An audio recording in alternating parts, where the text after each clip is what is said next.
Good morning. Meron tayong tanggap guys, Asus. Ayan, Asus Netbook touchscreen ito. Ang kanyang problem is Acer. Ayan, Acer Travelmate to. Travelmate B3 series, Travelmate Spin B3 series. Problema nito guys is keyboard.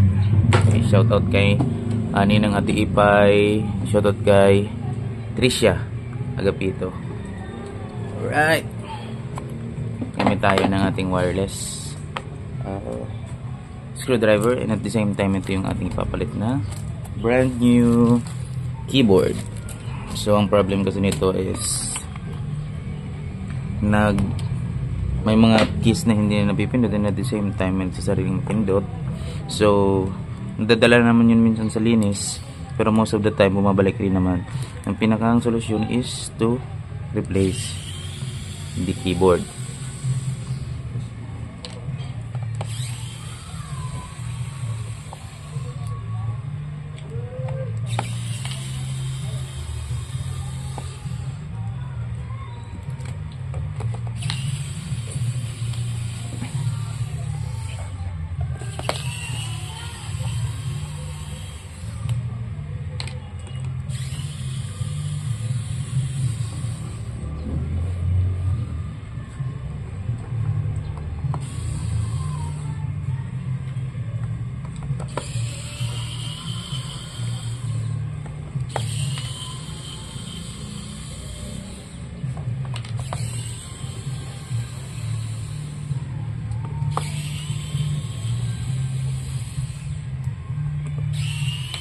Hinap mo yung triangle na.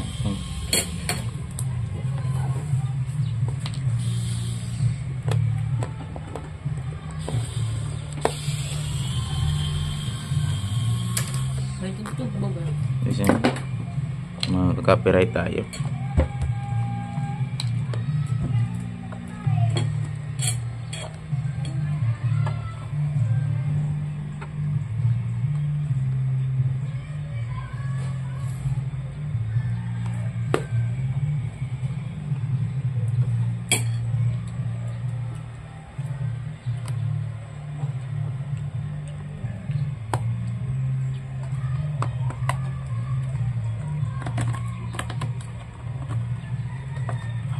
Right.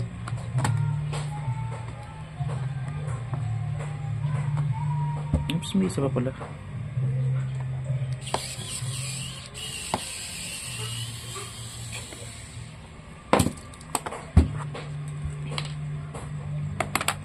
Yun. Okay, ating keyboard. So makikita natin sa keyboard guys, may mga screws lang siya. So meaning kahit di na pala natin tinanggal yung cover, basta natanggal lang natin ito, tsaka ito. Okay?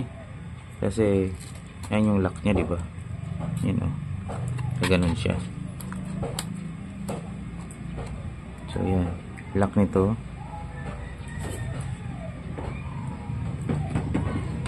So yan, check natin kung saan siya.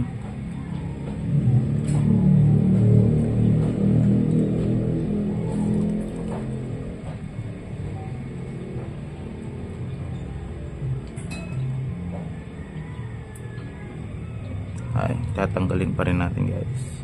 Try natin.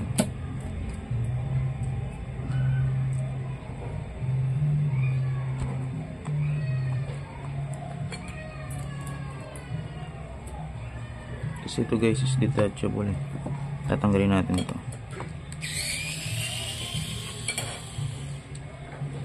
So yun, kalimutan ko guys na i-remind sa inyo na kapag gagawa kayo sa mga laptop, cellphone or anything na gadgets, tanggalin nyo muna yung battery para iwas short.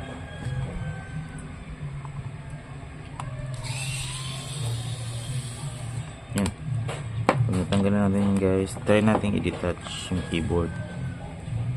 Gamit tayo ng cutter or anything na pwedeng sungkit.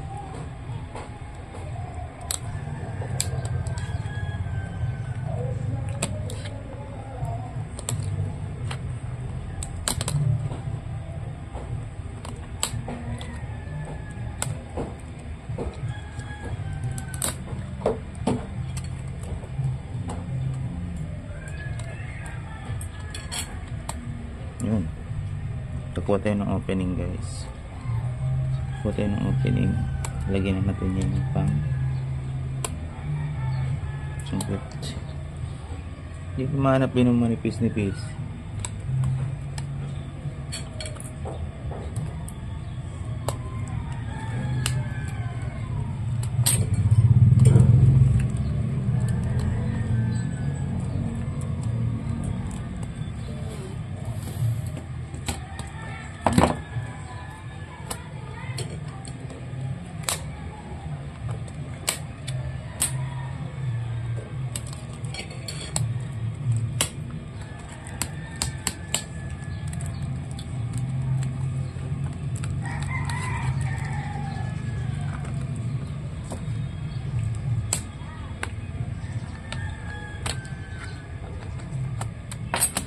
Tanggalin natin guys yung connector ng keyboard.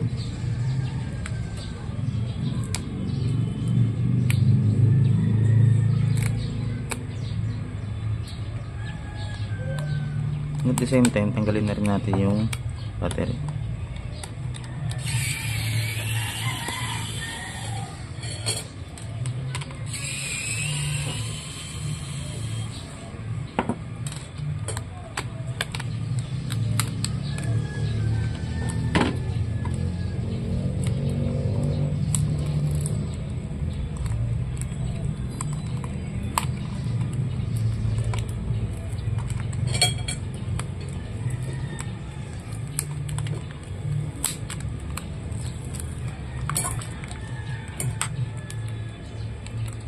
Yan, tanggalin natin yan guys.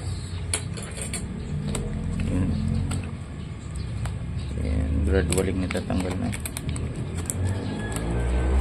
Yan, tanggal ko na. Yan, so yan, ganun lang guys, kadali. Kailangan nyo talaga yung flex tanggalin. Of course, since nabuksan na natin, kailangan rin natin linis.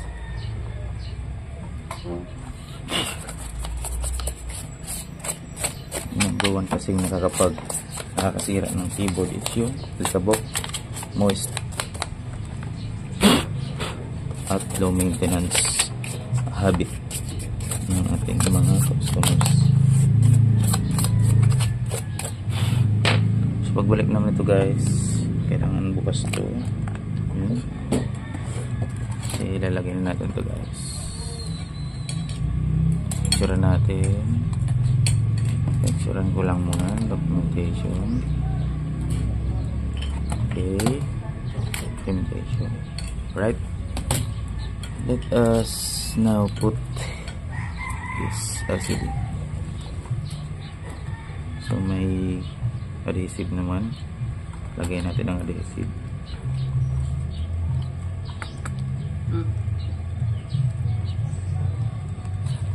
Kaya ba na yan sa pagkabit? Yan, kabit na natin.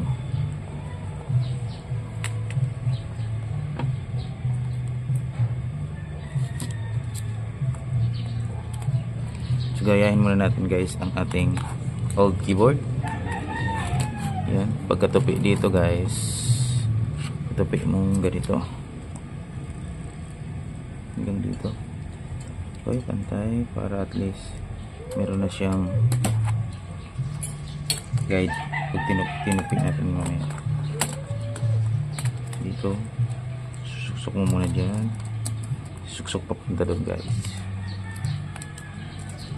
Okay, sarado na natin guys para dali.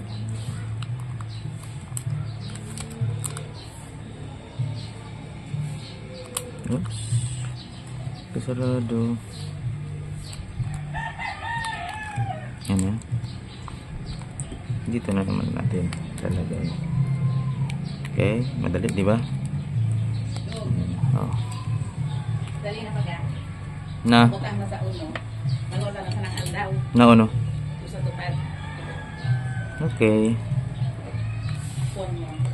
Nagpapakwan to ah.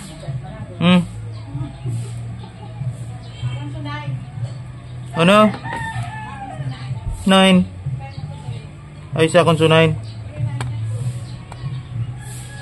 Okay. Yun lang guys.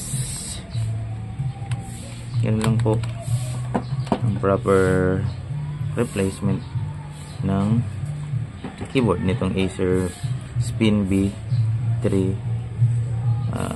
series.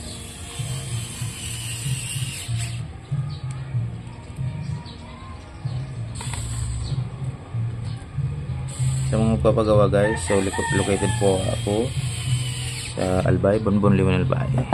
PM lang po. Pwede tayo mag-accept ng mga papalala. LBC, GNT, pwede na yan. Huwag natin ilalagay, ay huwag natin kakalimutan syempre yung lock sa ating keyboard. Ito para ma-lock, hindi siya uka-uka sa labas.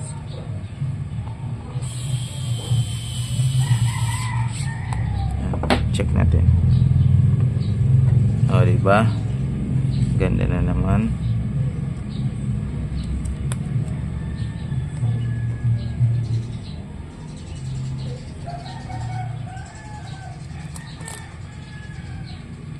Try natin i-on. Saan ang on ito? Switch on. Ang ilaw na Acer. Yan. Siyempre, bago natin takpan yan, i-test muna natin yan. Adjust natin.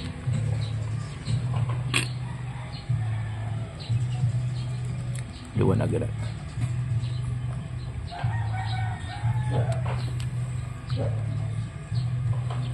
Try natin sa Microsoft Office.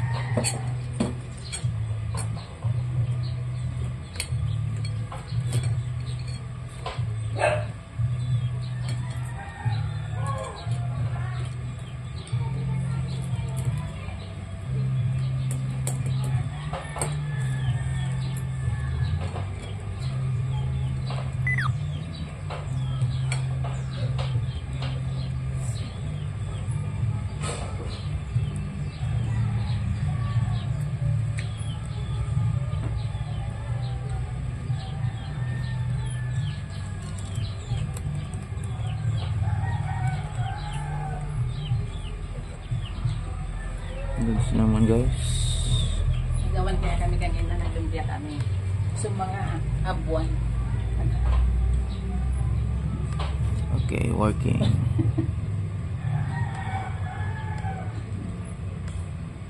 GG, goods na.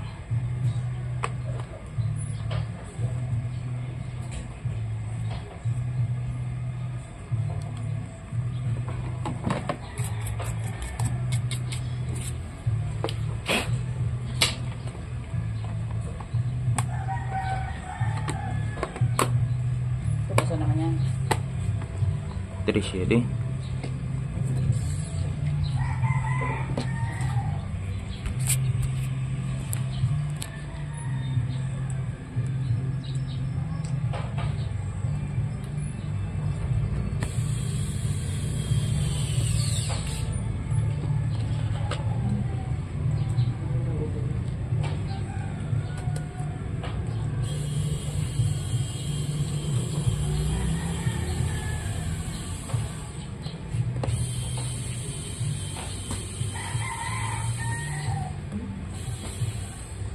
Ba't ayaw?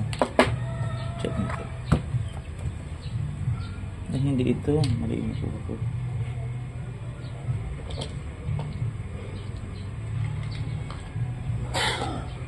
B, pabuta na nahulog. Hulog pala guys. Eh, para hindi malak-lak ups.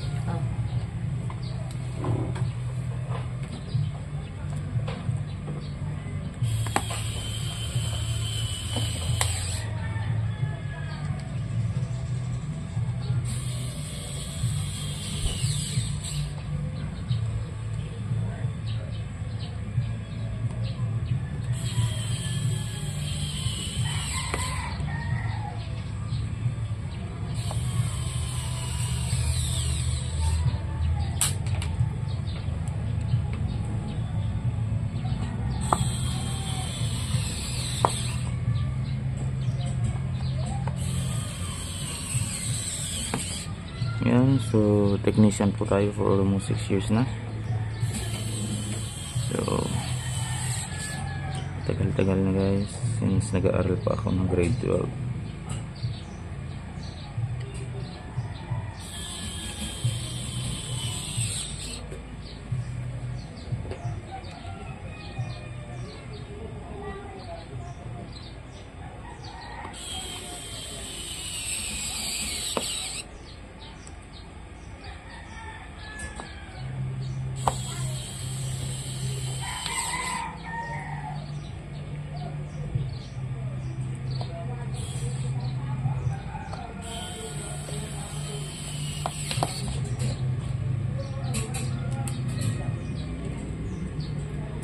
Oops.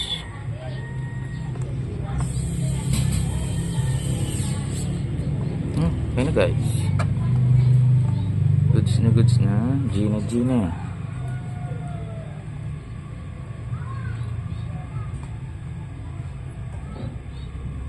Okay na.